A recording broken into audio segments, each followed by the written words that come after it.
Good afternoon, everyone. I'm grateful to be here with the President as we release his budget for next year. As the Director of the Office of Management and Budget, I deal with a lot of numbers and charts and graphs, and they all matter. But that's not ultimately what budgets are about. Budgets are value statements. They're about the kind of country we want to be and the type of future we want to leave our kids. And from day one, the President has been clear that my job as OMB Director is to ensure that the government delivers for all people and that our budget reflects our national values and priorities. I'm proud to say that's exactly what this budget does, invest in the American people in a fiscally responsible way. This budget will help ensure that prosperity is broadly shared, that we continue growing the economy from the bottom up and the middle out, that we make sure it works for working Americans who've been left out and left behind, who haven't benefited from the economic progress they helped make possible, that we are prepared to meet the full range of challenges and opportunities ahead of us.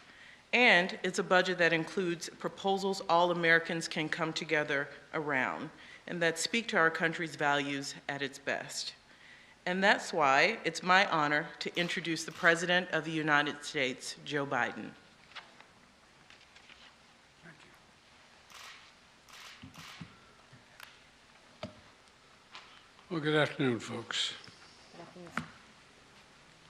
It's been a busy couple of days for all of you. Let me begin by thanking Director Young. You know, you've heard me say this before over the years. My dad had an expression. He said, "Don't tell me what you value. Show me your budget. I'll tell you what you value.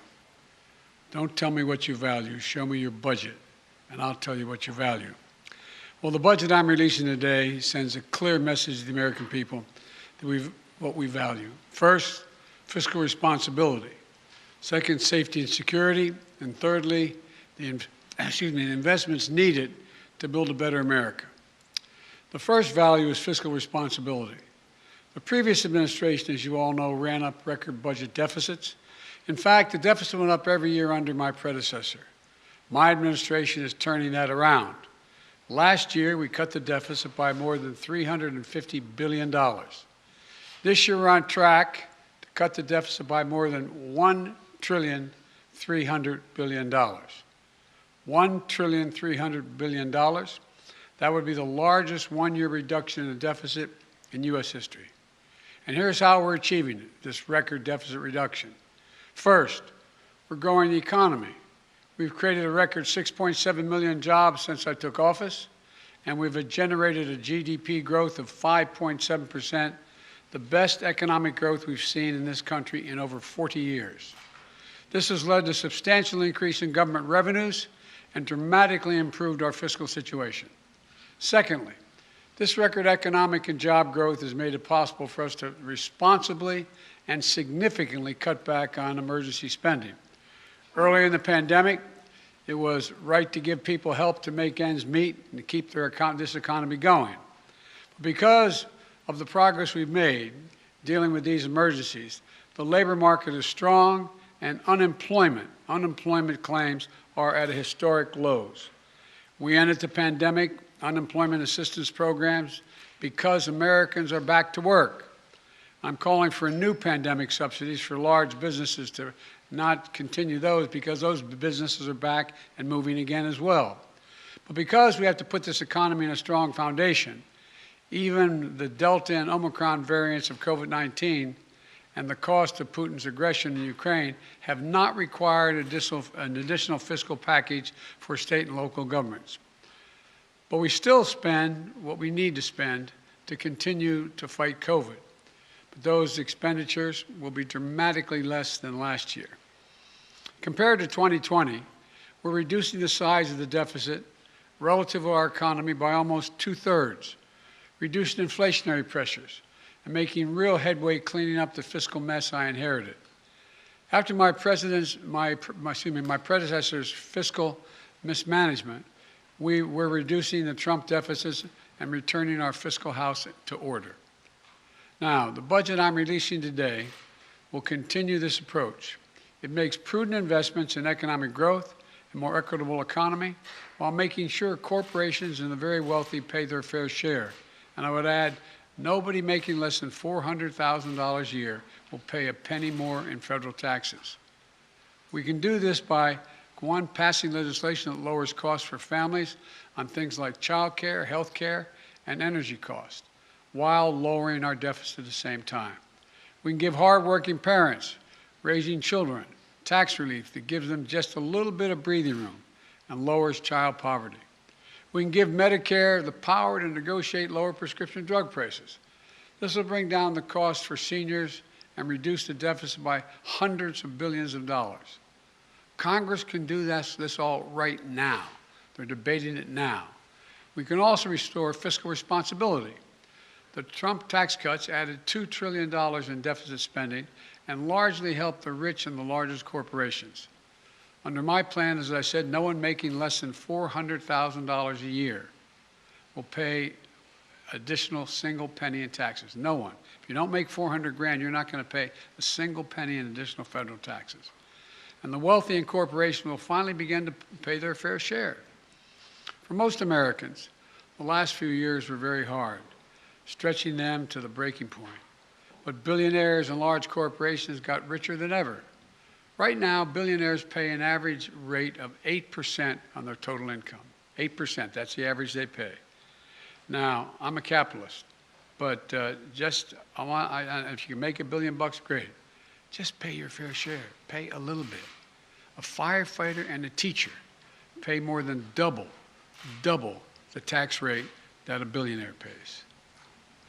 That's not right. That's not fair. And my budget contains a billionaire minimum tax because of that. A 20% minimum tax that applies only to the top 1/100 of 1%. 1/100 of 1% of the Americans will pay this tax. The billionaire minimum tax is fair, and it raises $360 billion that can be used to lower costs for families and cut the deficit. As I said, my budget also ensures the corporations pay their fair share. In 2020, there were 50 Fortune 500 companies that made $40 billion in profit combined, but didn't pay a single solitary cent in federal taxes. My budget raises the corporate tax rate to 28%, far lower than the rate it was between World War II and 2017 when it was lowered as it is today. Last year, I rallied more than 100, some of you were overseas with me, 130 countries to agree to a global minimum tax for corporations doing business in their countries, to put an end to a tax system that rewards multinational corporations for shipping the jobs and profits overseas and avoiding taxes at home. It's my hope that Congress enacts this law this year so I can sign it and we can get to work. The second value my budget reflects is security. Security at home and security abroad. My budget tackles security in two key ways. First, it secures our communities at home. This is an issue families in every part of the country face. I've said it before. The answer is not to defund our police departments. It's to fund our police and give them all the tools they need, training and foundation and partners and protectors that our communities need.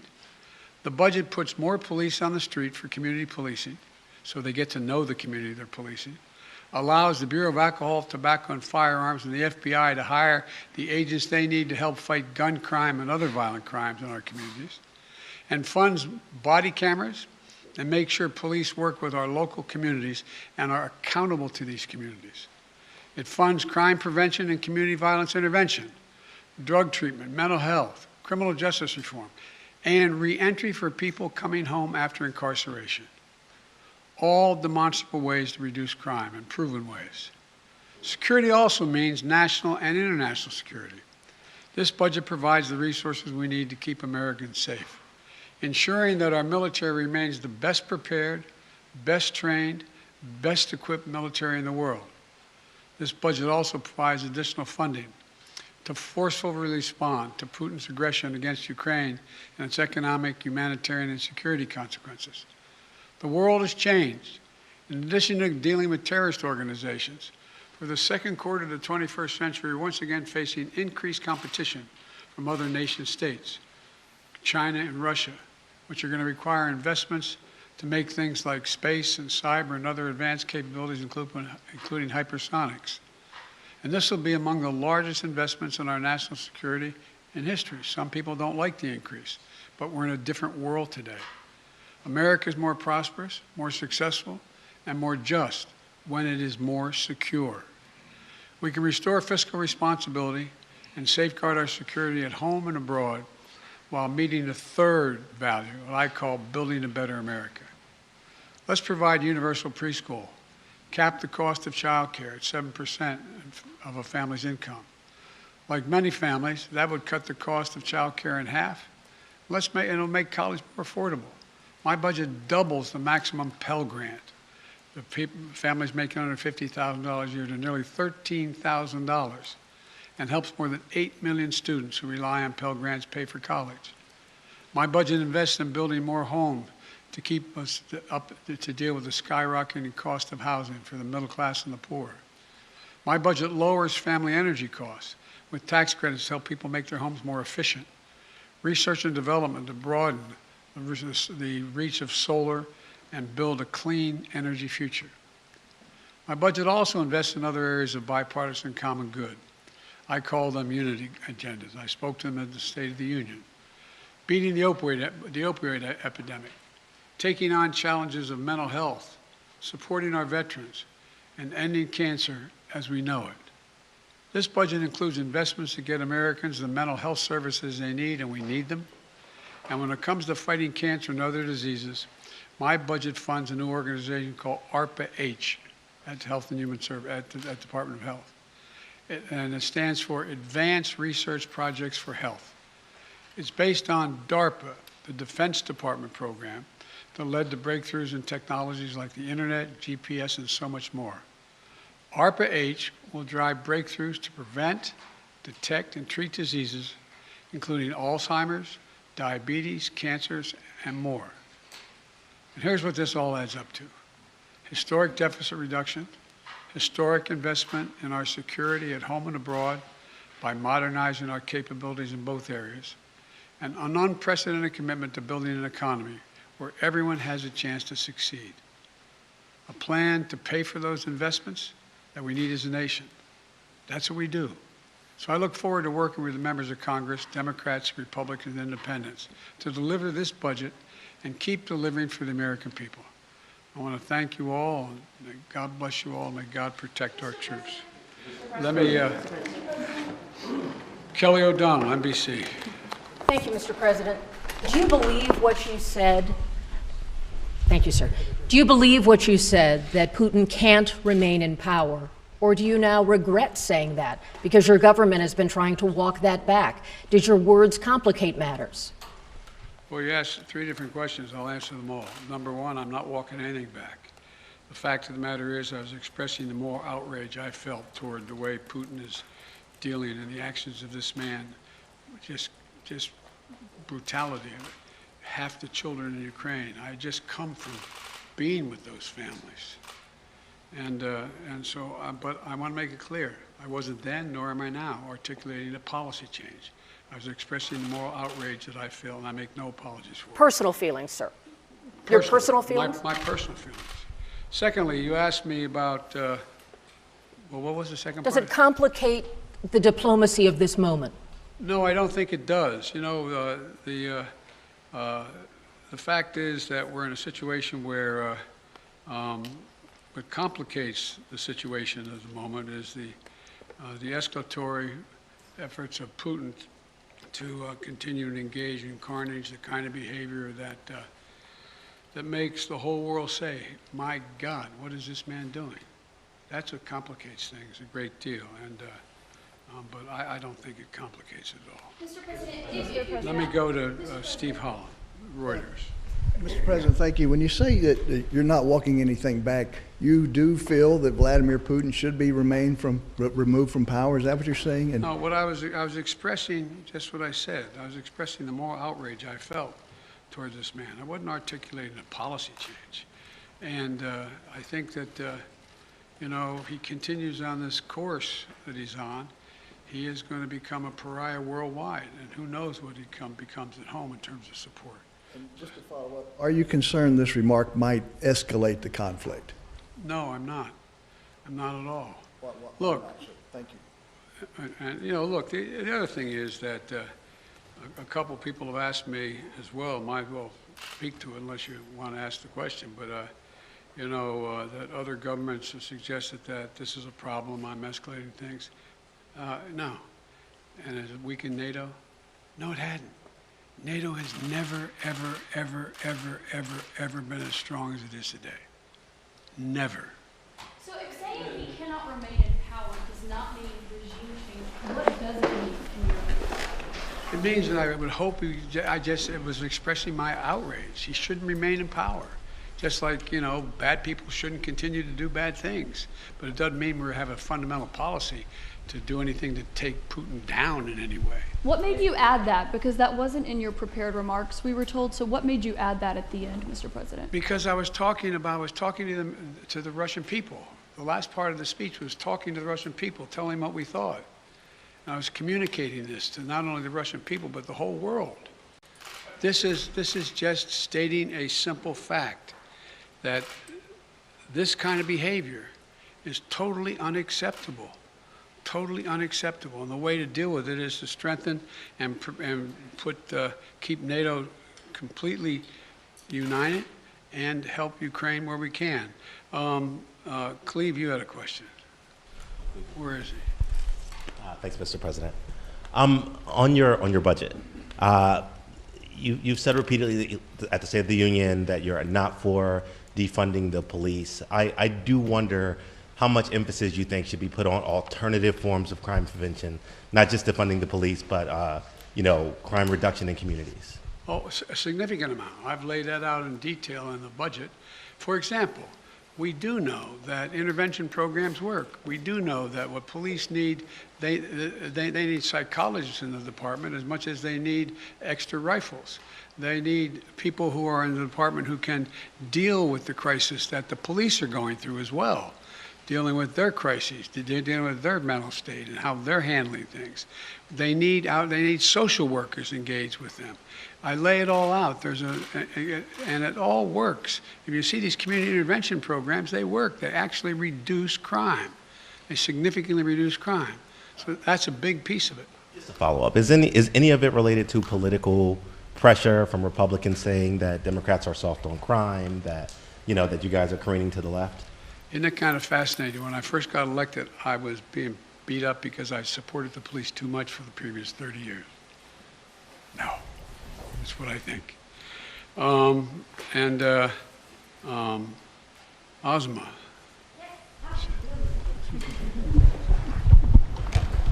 Surprised to get called. Thank you, Mr. President. Are you willing to try to meet with Vladimir Putin? And I have a quick follow-up to that. When you last met with him face-to-face in Geneva, you had described that as a productive conversation. You said that he did not want a Cold War. And do you feel, given the actions, though, that have happened over the last few months, I guess I'm asking what has changed in his mind? I don't know what's changed his mind. His behavior's changed. When we met, remember what we were talking about. We were talking about setting up a strategic dialogue and talking about the relationship of NATO and Russia and facing off in the regions and how we could have more transparency and all the rest. It was a normal discussion I had going all the way back to Kosygin and others back in 100 years ago when I was a young senator. And so what changed was nothing remotely approaching that. Remember when he first met with me, he said, I have two objectives. This is the second or third time I met with him. He said, I have two objectives. One is to make sure that they never become part of NATO, and two, to make sure there are no long-range missiles in there, in Ukraine. I said, we can deal with the second one easily, but we can't close the door on the first. Because when we talk about missiles, we want to talk about what's also on the Russian border heading toward Europe. Do both. And then if you notice that demand list of his, not with me, with others, have escalated significantly in terms of what he thinks is necessary. Thank you very Mr. President, we need some more clarification, Mr. President. Mr. President, thank you. Thank you very much. I know you're going to ask a really nice question. Well, it's an important question, No, I it think. Are you worried that other leaders in the world are going to start to doubt that America is back if some of these big things that you say on the world stage keep getting walked back? What's getting walked back? It made it sound like, just in the last couple days, it sounded like you told U.S. troops they were going to Ukraine. It sounded like you said it was possible the U.S. would use a chemical weapon, and it sounded like you were calling for regime change in Russia, and we know None of the three occurred. none of the three occurred. None of the three. Mr. President? You interpret the language that way. I was talking to the troops. We were talking about helping train the troops that are the Ukrainian troops that are in Poland. That's what the context. I sat there with those guys for a couple hours. That's what we talked about. So when you said you're going to see when you're there, you were not intending to I was say US referring to troops. meeting with and talking with the Ukrainian troops that were in Poland. And when you said a chemical weapon use by Russia would trigger a response in kind, It will trigger a significant response. what does that mean? I'm not going to tell you. Why would I tell you? You got to be silly. The world wants to know. The world wants to know a lot of things. I'm not telling them what the response would be. Then Russia knows the response. Mr. President. All right, I'm going to take two more questions. 1, 2. Mr. President, thank you. I still want to get back to your original words that he cannot remain in power. Can you help us understand, you have more foreign policy experience than any president who has ever held this office. Whether those are your personal feelings or your feelings as president, do you understand why people would believe you, as someone commanding one of the largest nuclear arsenals in the world, saying someone cannot remain in power is a statement of U.S. policy? And also, are you concerned about propaganda use of those remarks by the Russians? No and no. Tell me why. You have so much experience. You are the leader of this country. Because it's ridiculous. Nobody believes we're going to take down. I was talking about taking down Putin. Nobody believes that. Number one. Number two, what have I been talking about since this all began? The only war that's worse than one intended is one that's unintended. The last thing I want to do is engage in a land war or a nuclear war with Russia. That's not part of it. I was expressing my outrage at the behavior of this man. It's outrageous. It's outrageous. And it's more an aspiration than anything. He shouldn't be in power. There's no, people like this shouldn't be ruling countries, but they do. The fact they do, but doesn't mean I can't express my outrage about it. Last question. President, thank you. You've said that you're confident that your comment won't undermine diplomatic efforts. But just to be clear, are you confident that Vladimir Putin sees it that way, that he will not use this as an escalatory? I don't care what he thinks. Look, here's the deal. He's going to do what he's going to do. Putin, look. But you're not concerned that he may see your language and view that as a sign of a reason for escalation, use that as an excuse to escalate, given his recent behavior? Given his recent behavior, you should, excuse me, I shouldn't say that to you. Given his recent behavior, people should understand that he is going to do what he thinks he should do, period.